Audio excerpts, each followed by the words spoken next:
Hello everyone. Welcome to School of Physics, Kolkata. We are back with the solution to the fun experiment on the sea beach to estimate the radius of Earth. Hope you have come up with multiple approaches to solve it.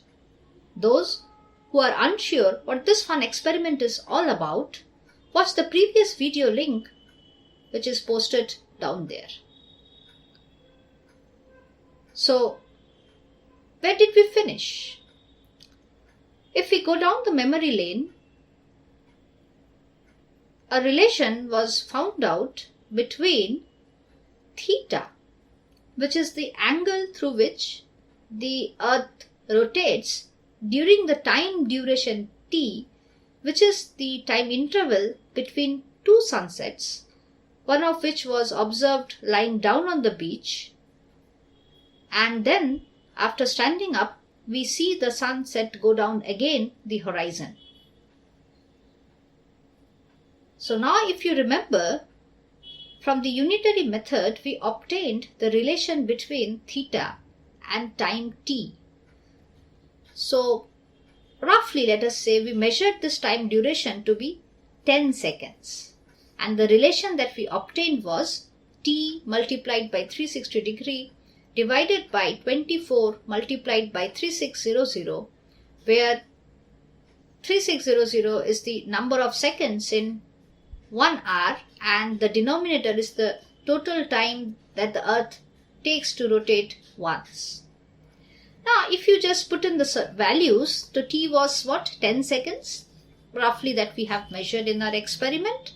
So if you just put down all the values, we will get 0.004167 in degrees, because we have substituted the angle in degrees, 360 degree.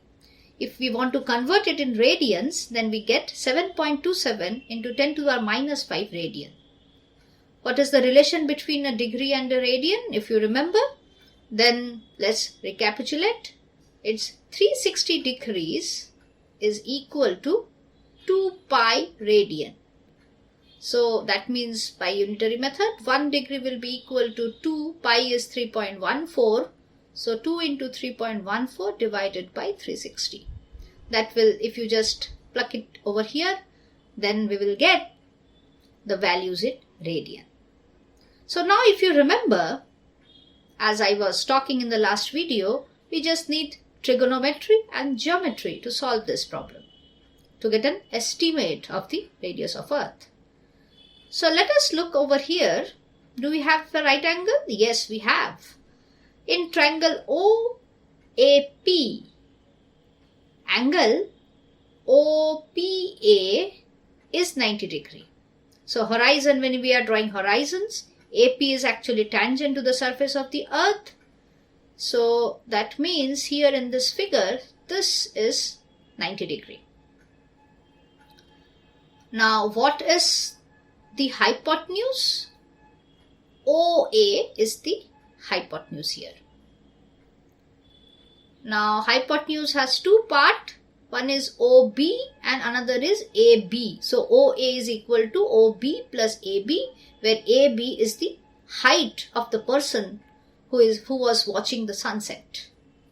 So now as this is a right angle triangle, going back to the Pythagoras theorem, hypotenuse is OB, which is R, plus AB, which is H.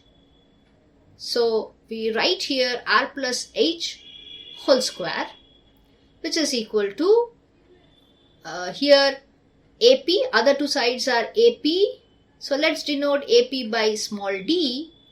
So, and the other side is OP, which is the radius of the Earth, which is capital R. So we write here AP square, which is d square, plus OP square, which is R square. So R square plus d square. Now simple algebra, we will expand R plus H whole square, and then we can write, just swipe LHS and RHS, and we write here R square plus d square is equal to r plus h whole square. So if you expand it, it will be r square plus h square plus 2rh. R square gets cancelled. Now we have d square is equal to h square plus 2rh. So let's do something which is very inherent to when you do problems in physics. H, if you remember, is roughly your height. Let us say it is 165 centimeter.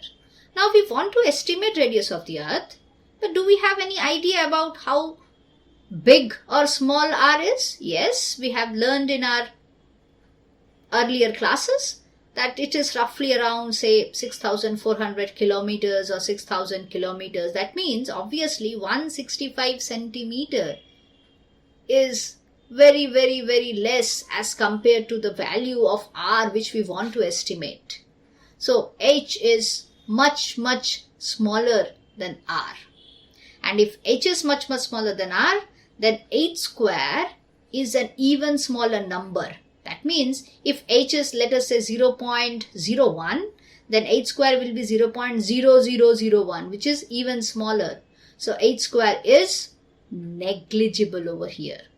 So if I just rewrite the statement, d square is equal to h square plus 2rh, and we neglect h square over here. So we just arrive at an approximate relation, which is 2rh equal to d square. So now what is my task? I know r. No, I don't know r. I want to find out r. I know h, but d square is to be known, then only I can find out r. So can I find out d? Yes. Again we go to trigonometry. In the right angle triangle OPA, we have tan theta equal to d by r. So that gives us d equal to r tan theta. So we just plug that value over here. So we get here, it is d square. So we get r square tan square theta. That is now equal to then 2rh. So again this r and 1r gets cancelled. So on LHS we only have 1r. So you just simplify it. We get r is equal to tan square goes on the other side. So it is 2h by tan square theta. So now we know h, we know theta. Just take out your calculators, put in the values of h, which is 165 centimeter, put in the value of theta.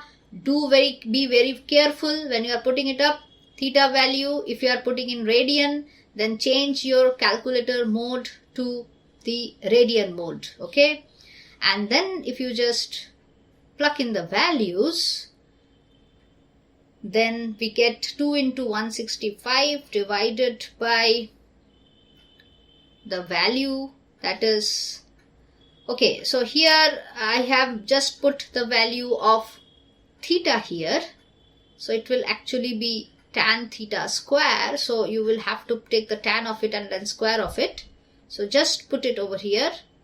I have just substituted theta, just substitute the square, and then roughly the answer, the solution that we get here is 6243 kilometers.